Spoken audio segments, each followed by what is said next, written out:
लो अभी अजाते शत्रु पर है। हम लोग ख़त्म कर लिए हर्यक वंश से, तुम अजाते शत्रु पे हो। पौपिया घर पे ना उतरती है, अब लग रहा है कि अब दूसरे दुनिया में रह रही है। अब रिपीट नहीं करेंगे, कल बहुत रिपीट हो गया था। वैसे दिमाग में पूरा घुस जाता है। नहीं सर, अच्छा चलिए, इतना ही ज़रूरत है हमको।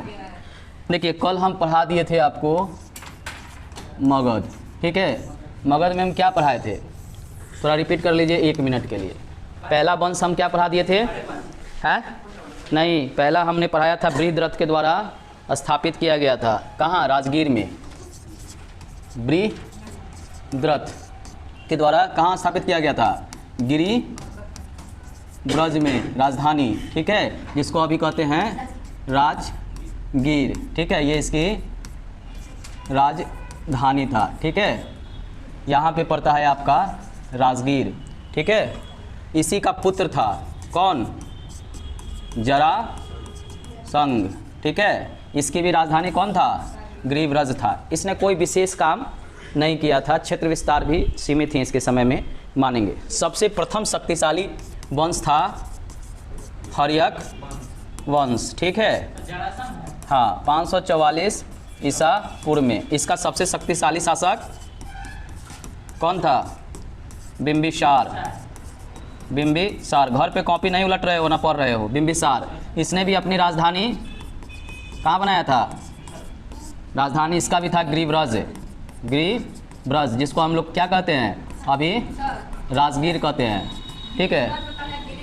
गिरिव्रज, वो में रॉ लगता है। इसी का पुत्र था कौन, अजात शत्रु, ठीक है। ये इसका पुत्र था। क्या किया था इसने, इसकी क्या कर दिया था, हत्या कर दिया था अजात शत्रु ने, ठीक है। बिंबिसार के बारे में डिटेल में हम पढ़ा चुके हैं पिछला वीडियो में, ठीक है। अजात शत्रु का पुत्र था उदयीन, ठीक है। ये पुत्र था अजात शत्रु का। इसने भी क्या किया था कि अजात शत्रु की क्या किया था, हत्या कर दिया था, ठीक है। इसने एक अच्छा काम किया था कि पाटलिपुत्र नगर को बसाया था, नगर को बसाया था, ठीक है। कौन, उदयीन। इसीलिए इतिहास में इसका नाम जो है जाना जाता है। हमेशा पूछता है पाटलिपुत्र नगर को किसने बनाया था और अपनी राजधानी परिवर्तित किया था, तो ये उदयीन किया था। उसके बाद अंतिम शासक कौन था हर्यक वंश का, नागदशक, ठीक है। इसको हटा के क्या किया था, शिशुनाग ने नाग वंश की स्थापना किया था, नाग वंश की। इससे पीछे वाला वीडियो हम डिटेल में पढ़ा दिए हैं, केवल आपको जानकारी के लिए बता रहे हैं, ठीक है। आज हम क्या करेंगे, शिशुनाग वंश से पढ़ेंगे, ठीक है।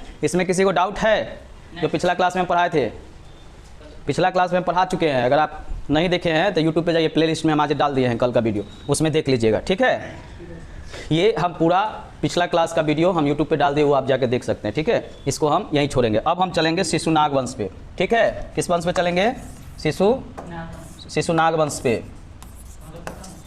मगध अभी कैसे ख़त्म हो जाएगा जी, मगध में ही तो पूरी दुनिया बसी है, ठीक है। चलो, इसके बारे में डिटेल है, जो क्लास में नहीं रहे हैं वो अपना जाके किसी से लेके सीख लीजिएगा। अब हम शिशुनाग वंश को देखेंगे, ठीक है। शिशुनाग वंश, शिशुनाग वंश में शिशुनाग ने कहाँ अपनी राजधानी बनाया था, हैं, शासक कौन बना है, शिशुनाग, ठीक है। राजधानी बनाया था वैशाली, राजधानी कहाँ वैसा बनाया था, वैशाली, ठीक है। हाँ, अपना वाला वैशाली। इसने क्या किया था कि अवंती को जीता था, ठीक है। किसको जीता था, अवंती को, अवंती को क्या किया था, जीता था, ठीक है। कौन, शिशुनाग ने। अवंती का शासक था चंद्रप्रघोत, याद है, कलम लिखवाए थे। चंद्रप्रघोत बिंबिसार का मित्र था, ठीक है, और वहाँ का शासक था अवंती का, ठीक है। तो अवंती को शिशुनाग ने हरा के क्या किया था, अपने राज्य में मिला लिया था। इसका पुत्र था काला शोक, याद है। इसी के समय में दूसरा बौद्ध सम्मेलन हुआ था ना, काला अशोक के समय क्या हुआ था, दूसरा बौद्ध सम्मेलन हुआ था, ठीक है। लिखिए, शिशुनाग वंश की स्थापना, शिशुनाग वंश की स्थापना शिशुनाग ने हर्यक वंश के शासक, शिशुनाग वंश की स्थापना शिशुनाग ने हर्यक वंश के शासक नागदशक को हटाकर किया था, नागदशक को हटाकर किया था। खरियर वंश के अंतिम शासक नाग दशक को हटाकर किया था। हाँ, हटाकर किया था, ठीक है, नाग दशक को हटाकर किया था। देखिए शिशुनाग जो है मंत्री था नाग दशक का, ठीक है। इसने बड़ी चालाकी से, शिशुनाग एक ब्राह्मण था और ये जो था उसका अमात्य था, ठीक है। और इसने बड़ी चालाकी से देखा कि नाग दशक जो है कमज़ोर शासक है, तो उसको जो है उसके पद से हटा दिया, ठीक है, और खुद ही राजा बन गया। तो उस समय राजधानी पाटलिपुत्र बन गया था उदयन के समय में।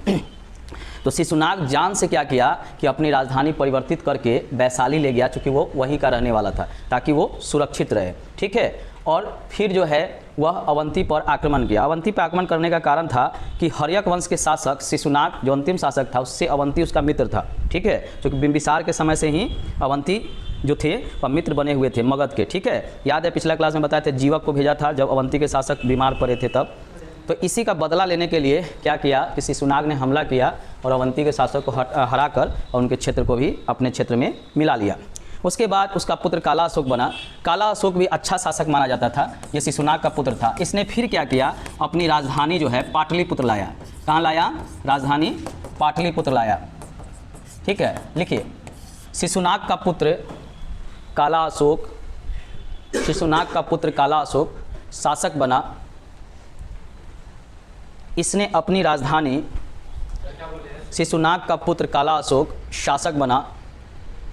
इसने अपनी राजधानी पाटलिपुत्र को बनाया। इसने अपनी राजधानी पाटलिपुत्र को बनाया, ठीक है। इसके समय ही दूसरा बौद्ध सम्मेलन हुआ था। किसके समय में? काला अशोक के समय में दूसरा बौद्ध सम्मेलन, ठीक है। कहाँ हुआ था? वैशाली में हुआ था ना?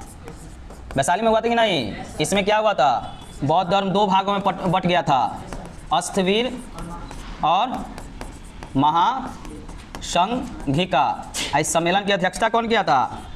सर्वकामी। भुला गए क्या? बौद्ध धर्म पढ़ा चुके हैं हम। अरे तुम लोग रिपीट करो भाई, एग्ज़ाम आने वाला है, ठीक है। और एग्ज़ाम के समय नहीं याद होता है, हम उस समय खाली क्वेश्चन कराएंगे। जैसे ही बिहार पुलिस का आएगा, हम प्रत्येक दिन 50-60 क्वेश्चन कराना शुरू कर देंगे हर चैप्टर से, ठीक है। क्योंकि हमको भी तो रिजल्ट चाहिए ना आप लोग का, तो उस समय हम चैप्टर वैप्टर नहीं समझाएंगे। बस अभी जो हम फॉर्म आपसे भराएंगे, जो हम फॉर्म कहेंगे ये भरिए, वो भरिएगा। उसके बाद हम सीधा क्वेश्चन कराना, सुनना और मारना शुरू कर देंगे, ठीक है। हाँ, तो हम जो बोलेंगे वही फॉर्म, जो आपके दिमाग लायक होगा, हम जानते हैं ना आप क्या पास कीजिएगा क्या। वो हर कोचिंग की तरह थोड़े हैं बेटा MTA SSC भर दो, रेलवे भी भर दो, बंद करे तो बैंकों भर दो।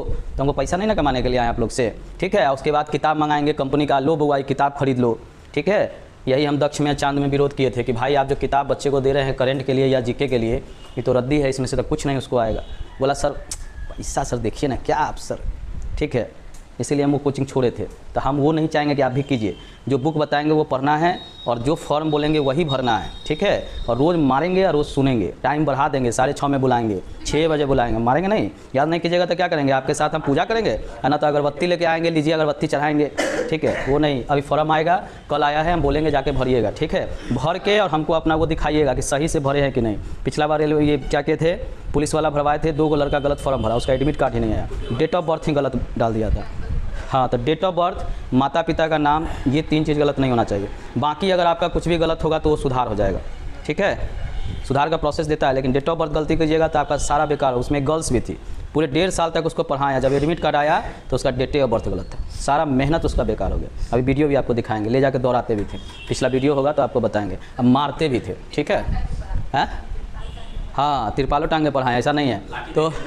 हाँ, तो मारते भी थे, ऐसा नहीं है। तो आप लोग के साथ भी वही चलेगा। अभी तो आपको प्यार से बैठाना सिखा रहे हैं, चुचू चुचू बैठ जा बउआ, ठीक है। उसके बाद हाँ, उसके बाद जो है शाम वाला बैच, सुबह वाला बैच मर्ज करेंगे और उसको अलग से 1 घंटा सुबह में बुलाएंगे, 6 बजे या 7 बजे करीब में। जो बिहार पुलिस का होगा उसको अलग छाटेंगे, जो रेलवे का होगा वो अपना बैच में पढ़ता रहेगा, SSC का होगा, बिहार SSC का, उसको अलग छाटेंगे, क्योंकि GK ज़्यादा है, ठीक है। ताकि जो है एग्ज़ाम के पहले आपको 10,000 क्वेश्चन याद करवा दे, ठीक है। 10,000 हमारा मकसद होगा, 10,000, ठीक है। और फिर जितने भी सेट आएंगे मार्केट में, जो हमको लगेगा वो कम से कम 40 से 50 सेट प्रैक्टिस करा दे, ताकि आपका स्पीड मेंटेन हो जाए। सेट केवल आपका 2 घंटे से पहले आप कैसे क्वेश्चन को हल करेंगे उसके लिए होता है, नॉलेज के लिए सेट नहीं होता है। तो वो स्पीड मेंटेन करा दे और तब आपको एग्ज़ाम हॉल तक ले जाके छोड़े, ठीक है। खुद हम जाके छोड़ेंगे। चलिए, मुजफ्फरपुर में गर्ल्स का होता है, इनको छोड़ेंगे, आप लोग का तो दूसरी जगह होगा, छोड़ के आइए, या फिर आप शाम को एग्जाम दे के आएंगे तब डिस्कस करेंगे किसका क्या रहा, ठीक है। क्वेश्चन पेपर देता नहीं है तो कम से कम आपको याद तो रहेगा ना, 10-10 क्वेश्चन भी डिस्कस करेंगे तो अंदाज़ चल जाएगा, ठीक है। ये करेंगे, अभी नहीं, आने दीजिए फॉर्म, हम वेट कर रहे हैं, ठीक है। उसके बाद हम ऐसे नहीं पढ़ाएंगे, पर डे क्वेश्चन हम कराएंगे, सुबह 6 बजे बुला के क्वेश्चन कराएंगे और शाम के फिर 7 बजे बुला के सुनेंगे, ठीक है। चलिए, हाँ 6 बजे या 7 बजे, अब जो यहाँ आपका टाइम होगा तब ना, यहाँ जहाँ खाली होगा उसी समय बुलाएंगे ना, बाकी क्लास चलती रहती है ना, है नहीं। इंग्लिश वाले सर आते हैं वो 7 बजे 8 बजे तक आते हैं, ठीक है। हाँ, तो टाइम हम मेंटेन करेंगे। चलिए, अभी हम लोग क्या पढ़ रहे थे, शिशुनाग वंश का पढ़ रहे थे, काला अशोक पढ़ लिए। लिखिए, काला अशोक का पुत्र नंदीवर्धन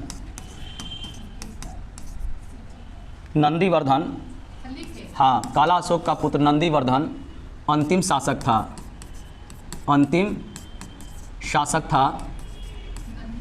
हाँ, नंदीवर्धन अंतिम शासक था, जिसको हटाकर महापद्म नंद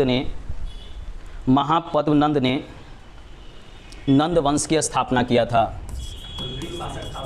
महापद्म नंद ने शासन स्थापित किया था। महापद्म नंद ने नंद वंश का शासन स्थापित किया था, ठीक है। महापद्म नंद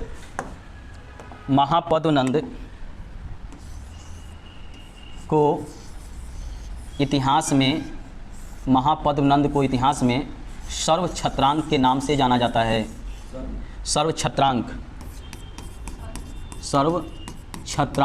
के नाम से जाना जाता है, जिसका अर्थ है क्षत्रियों का विनाश करने वाला।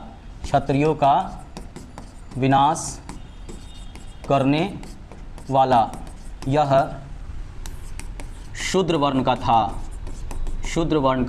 था। इसने कलिंग को जीता था। यह शूद्र वर्ण का था। महापद्म नंद है विनाश करने वाला था। यह कलिंग को जीता था तथा कलिंग में एक नहर का निर्माण किया था। कलिंग में एक नहर का निर्माण किया था, ठीक है। इसके कई पुत्र थे, जिसमें सबसे छोटा पुत्र धनानंद अगला शासक बना, ठीक है। पुत्र था धनानंद, इसको घनानंद भी कहते हैं। इतिहास में इसके 2 नाम हैं, घनानंद और धनानंद, एक ही व्यक्ति है। कन्फ्यूज़न एग्जाम में करा देता है, ठीक है। तो आप लोग के एग्जाम में पूछे नंद वंश का अंतिम शासक क्या है, कहीं पे घनानंद मिलेगा और कहीं पे धनानंद मिलेगा। घनानंद था। बस अभी हम यहीं स्टॉप करेंगे, ठीक है। स्टॉप यहाँ इसलिए करेंगे कि अब 3 राजा लड़ेंगे एक साथ। इतिहास में अब 3 राजा एक ही समय में अलग अलग दिशा से आएंगे और लड़ेंगे। तो अब हम मैपिंग पे चलेंगे, ठीक है। कल के मैपिंग में हमने आपको थोड़ा डिटेल करके बताया था कि ये जो पाकिस्तान का इलाका है, अफ़गानिस्तान, वह भी कभी भारत का अंग हुआ करता था, ठीक है। लेकिन जो हमारा बिंबिसार जो पहला शासक था, उसने मगध की स्थापना किया था, तो उसमें केवल पाटलिपुत्र और गया का क्षेत्र शामिल था। उसने बाद में क्या किया था, अंग को जीत लिया था। अंग जो है अभी वर्तमान में भागलपुर और मुंगेर का क्षेत्र है। कौन क्षेत्र है? भागलपुर मुंगेर का। तो इधर विस्तृत किया।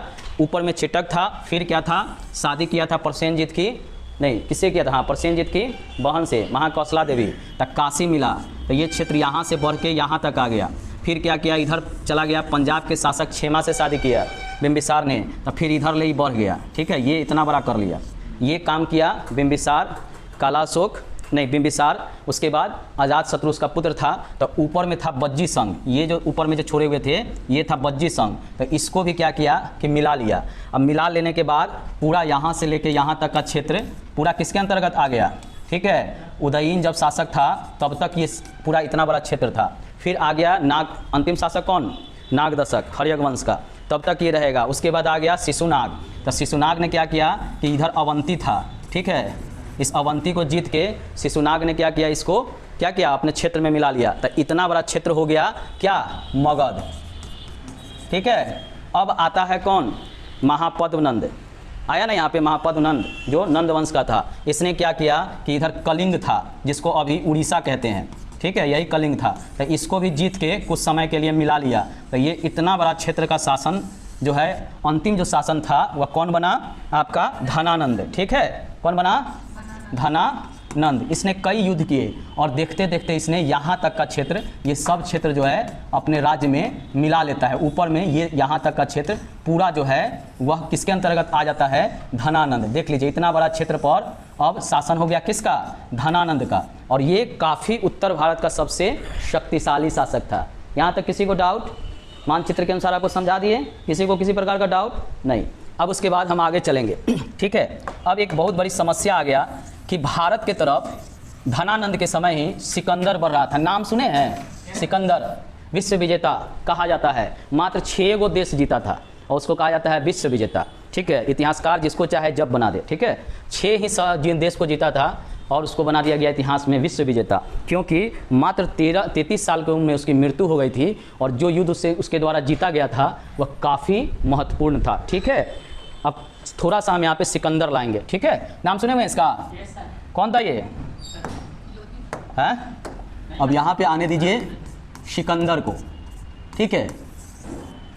ये भारत पर दूसरा आक्रमण करने वाला था। पहला दारा द्वितीय था जो भारत पे आक्रमण किया था, ठीक है। ये दूसरा था जो भारत पर आक्रमण करेगा। इसका क्षेत्र कहाँ था पहले ये जानिए। ये था ईरान इराक का ये जो क्षेत्र था, वहाँ से आके आप आइएगा जॉर्डन, ठीक है, सीरिया, ये सब इसी के क्षेत्र है। यहाँ पे था मकदूनिया, क्या था, मकदूनिया, यहीं का शासक था सिकंदर। इसके पिता का नाम क्या था, फिलिप था। क्या था पिता का नाम, फिलिप। फिलिप इसके पिता का नाम था। पहले लिख लीजिए फिर समझने में दिक्कत होगा। हेडिंग दीजिए, घनानंद को छोड़िए, ठीक है, वहाँ पे थोड़ा सा जगह दीजिएगा घनानंद का, 1 पेज का, और उसके बाद सीधे आइए सिकंदर, ठीक है। आइए, सिकंदर के पिता का नाम फिलिप था, ठीक है। फिलिप, सिकंदर के पिता का नाम फिलिप था। ये खोलो ना, रे शुरू किए हुए हैं, अभी नया टॉपिक है, खोल के लिखो जल्दी। फिलिप की हत्या, नहीं, फिलिप मकदूनिया का शासक था। फिलिप मकदूनिया का शासक था। शासक कहाँ का था, मकदूनिया का शासक था। इसकी हत्या सेनापति द्वारा कर दिया गया था। फिलिप की हत्या सेनापति द्वारा कर दिया गया था। सेनापति का नाम नहीं आता इतिहास में, ठीक है। फिलिप की हत्या सेनापति के द्वारा कर दिया गया था, ठीक है। जिसके बाद फिलिप का पुत्र सिकंदर ने सेनापति की हत्या कर मकदूनिया का शासक बना, ठीक है, मकदूनिया का शासक बना, ठीक है। पुत्र था सिकंदर, ठीक है। ये जो है शासक बना सेनापति की हत्या करने के बाद। और इसका गुरु जो था वह अरस्तु था, ठीक है। सिकंदर का गुरु कौन था, गुरु अरस्तु। एक अरस्तु आता है आपका किस में, बायोलॉजी में, ठीक है, जिसे अरस्तु को क्या कहा जाता है, father of biology, father of zoology का जन्मदाता, ठीक है। वो अरस्तु नहीं है, ये दार्शनिक है, ठीक है। ये सिकंदर का मार्गदर्शक था। ये कितना चालाक था अरस्तु कि भारत में उस समय धनानंद शासक था और दूसरे तरफ चाणक्य जो कहाँ का शासक था, तक्षशिला का शासक नहीं, तक्षशिला का रहने वाला था, ठीक है। तक्षशिला पड़ता है ये वाला क्षेत्र, पाकिस्तान का ये वाला क्षेत्र को कहते हैं क्या, तक्षशिला, ठीक है। ये था तक्षशिला, ठीक है, यहीं का शासक था, शासक नहीं, यहाँ का रहने वाला था चाणक्य। तब बचपन में क्या हुआ था कि उसके पिता की हत्या महापद्मनंद के द्वारा कर दिया गया था। महापद्मनंद जब नंद वंश की स्थापना किया था तो अपना अमात्य कहते हैं प्रधानमंत्री को, ठीक है, तो वो अपना अमात्य बनाया था चाणक्य के पिता चाणक्य को। उसके पिता का, चाणक्य के पिता का नाम भी चाणक्य था, ठीक है, तो उसको बनाया था। लेकिन महापद्मनंद था शूद्र और चाणक्य क्या था, पंडित था। तो कोई ऐसा सुझाव दिया था महापद्मनंद को जो उसको खराब लगा, तो उसने क्या किया कि अपने प्रधानमंत्री को ही फांसी पर लटका दिया, यानी अपने अमात्य को ही फांसी पे लटका दिया। और ये बदला लेने के लिए चाणक्य जो उसका पुत्र जो था, जिसको विष्णु गुप्त भी कहते हैं, विष्णु, तो उसने बदला लेने के लिए क्या किया कि वो धनानंद के पास आया कि इसके पुत्र को मार के हम क्या करेंगे, बदला लेंगे। लेकिन धनानंद चालाक था। चाणक्य आने के बाद धनानंद को कहा कि सिकंदर भारत की तरफ बढ़ रहा है, इधर से सिकंदर ऐसे बढ़ रहा है, आप क्या कीजिए कि सिकंदर से युद्ध कीजिए और सिकंदर को अगर हरा दीजिएगा तो उसके द्वारा जो जीता गया क्षेत्र है उस पर आपका अधिकार हो जाएगा।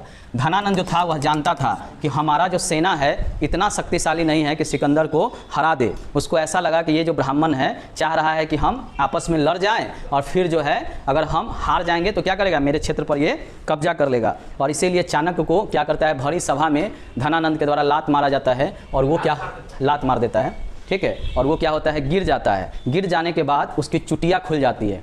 ब्राह्मण का पीछे जो चुटिया होता है, पहले के ब्राह्मण उसको बांध के रखते थे, ठीक है, ऐसे ऐसे बांध के रखते हैं। अभी भी जाइएगा ना काशी में तो वहाँ लंबा लंबा चुटिया उसको बांध के रखता है, हाँ जटा भी कहेंगे एक तरह से। तो चुटिया खुल गया और जब किसी ब्राह्मण का चुटिया काट लीजिए या चुटिया खुल जाता है तो वो क्या करता है कि बहुत आक्रामक हो जाता है, ठीक है। तो उसी समय चाणक्य ने प्रतिज्ञा किया था कि हम धनानंद की पूरी राज्य को ही समाप्त कर देंगे और इसीलिए उसके विरोध में उसने चाणक्य को पाला, ठीक है। चाणक्य भी शूद्र वर्ण का था, एक, हाँ चंद्रगुप्त को पाला, चंद्रगुप्त को क्या किया था, पाला था। चंद्रगुप्त जो था वो रहने वाला था नेपाल का। यहाँ जो नेपाल है यहाँ पे क्या है, मोर, क्या कहते हैं, मोर, ये क्या होता है, नहीं मोर होता है ना, पक्षी होता है ना, मोर, तो उसी वंश का था, हाँ मोर, ठीक है, उसी वंश का माना जाता है। तो वो वहाँ पे रहता था। धनानंद क्या किया था, एक बार उसके जहाँ पे चंद्रगुप्त मौर्य रहा करता था वहाँ पे हमला किया और उसके पिता की हत्या कर दिया और माता को बंदी बना के ले आया और उसको दासी बना के रखा था, ठीक है। ये बात चंद्रगुप्त मौर्य को खराब लगा, वो अपनी माँ को छुड़ाना चाहता था, इसीलिए क्या किया, चाणक्य से उसे मदद मांगा था, ठीक है। चाणक्य ने कहा कि ठीक है, अभी तुम छोटे हो, पहले तुम धनानंद से लड़ने के लिए युद्ध कौशल को सीखो तभी तो लड़ोगे। और उसको क्या किया, तक्षशिला ले गया। तक्षशिला अभी पाकिस्तान में है, यहाँ जाकर उसको शिक्षा दिया, ठीक है। और फिर जो है धनानंद से लड़ने के लिए उसको छोड़ा। तो एक बार तो धनानंद और चंद्रगुप्त मौर्य के बीच युद्ध हुआ था जिसमें चंद्रगुप्त मौर्य हार जाता है। कुछ इतिहासकार ये बताते हैं, कुछ इतिहासकार कहते हैं कि चंद्रगुप्त मौर्य और धनानंद का आमना सामना कभी नहीं हुआ था, ठीक है। तो अलग अलग बात है। अब थोड़ा हम सिकंदर की तरफ चलेंगे, फिर उनका युद्ध कराएंगे, ठीक है। अब क्या हुआ, सिकंदर का गुरु कौन था, अरस्तु, ठीक है। सिकंदर बढ़ा तो इधर कई क्षेत्रों को जीतते हुए आगे था ब्यास नदी। कौन नदी था, ब्यास नदी।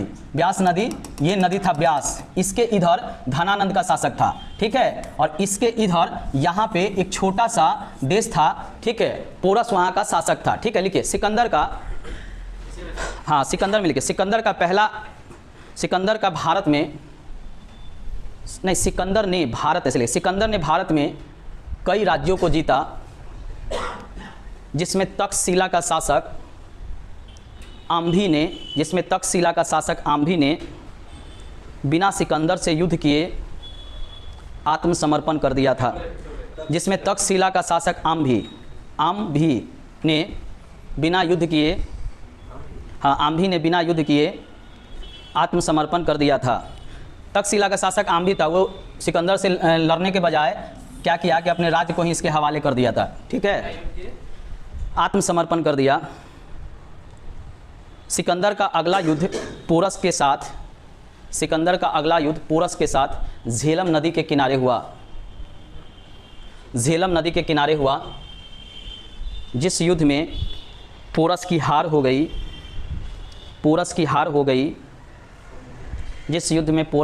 हो गई, परंतु सिकंदर ने पोरस को अपना मित्र बना लिया। बहुत चालाक था, पोरस को अपना मित्र बना लिया। देखो सिकंदर बहुत चालाकी से काम करता था, जिस राजा को हराता था उसकी हत्या नहीं करता था, उसको आत्मसमर्पण करा लेता था और उसकी सेना को ले लेता था। अब राजा की सेना को ले लीजिएगा तो राजा बेकार, ठीक है, और उसके सेना को लेकर अपनी सेना को मिला के तीसरे देश पर युद्ध करता था, ठीक है, यही उसकी रणनीति थी। पूछो बाबू क्या छूटा, जिस युद्ध में पोरस की हार हो गई और सिकंदर ने पोरस को मित्र बना लिया, हत्या नहीं किया। पोरस को देखा कि काफ़ी शक्तिशाली है, आगे का हमको राज्य को जिताने में मदद करेगा, तो उसको क्या किया, अपना मित्र बना लिया, ठीक है। तो पोरस कहाँ का शासक था, ये झेलम नदी के पास जो था। पोरस एक छोटा सा देश था, ब्यास और झेलम, ठीक है, इसी के बीच में था पोरस। तो सिकंदर पहला किसको हराया, ठीक है, पहला उसने किसको हराया, आम्भी को। कहाँ का था, तक्षशिला, ठीक है। तो तक्षशिला को जीता, ठीक है। तक्षशिला का शासक आम्भी, ठीक है। उसके बाद जीता पोरस को झेलम, ठीक है। झेलम नदी के किनारे, झेलम नदी के किनारे क्या किया था, हराया था।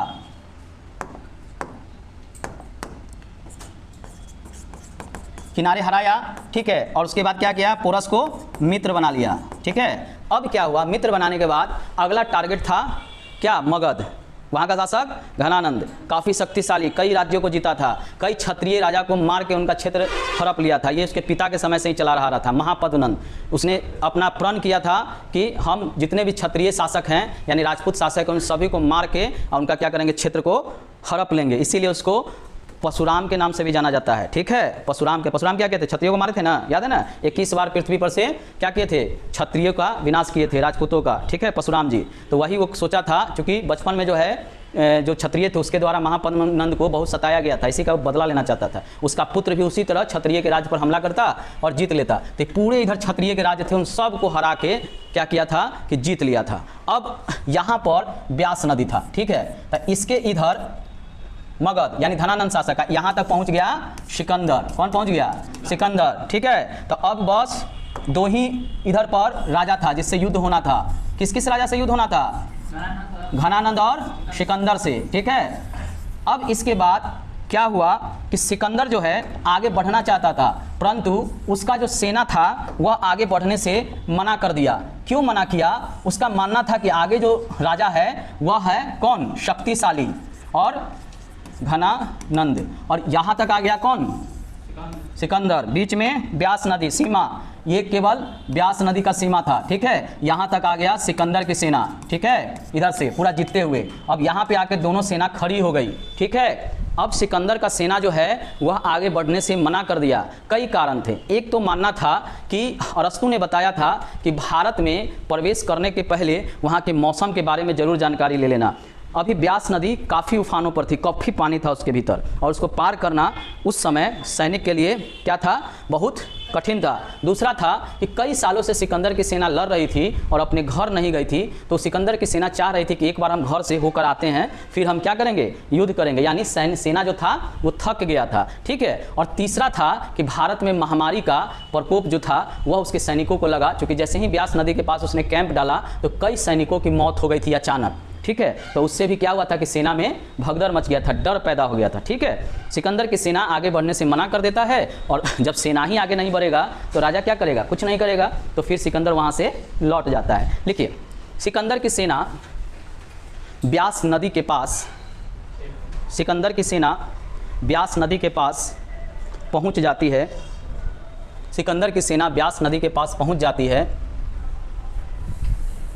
तथा व्यास नदी से आगे बढ़ने से मना कर देती है, तथा व्यास नदी से आगे बढ़ने से मना कर देती है,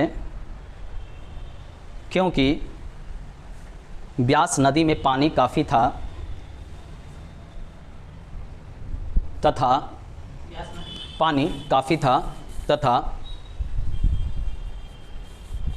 तथा सिकंदर की सेना कई वर्षों से युद्ध करते करते, सिकंदर की सेना कई वर्षों से युद्ध करते करते थक गई थी।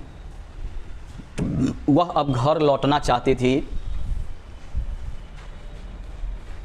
वह अब घर लौटना चाहती थी क्योंकि आगे एक शक्तिशाली शासक था, क्योंकि आगे एक शक्तिशाली शासक मगध, ब्रैकेट में लिखे मगध का घनानंद, ठीक है।